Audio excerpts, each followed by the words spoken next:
மயங்காம கொஞ்சம் தாடி அரக்கிருக்கான ஆனேண்டி. அடையாரோடு யாரென்னு எழுதி விட்டாங்க, உன்னோடு நான் என்ன சொல்லி வச்சனே. அழகான அழகால பசி தூக்கம் போச்சு, மறுக்காம வெறுக்காம எதுக்கோயண்டி. எங்கிருந்தோ வந்த அழகே, உன்னை எண்ணி எண்ணி நானும் பரப்பேன்.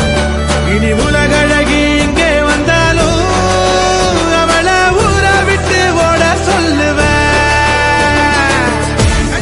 கண்டபடி கொல்லுதடி கல்லாவிழி வந்து என்னை ஏத்து கடி.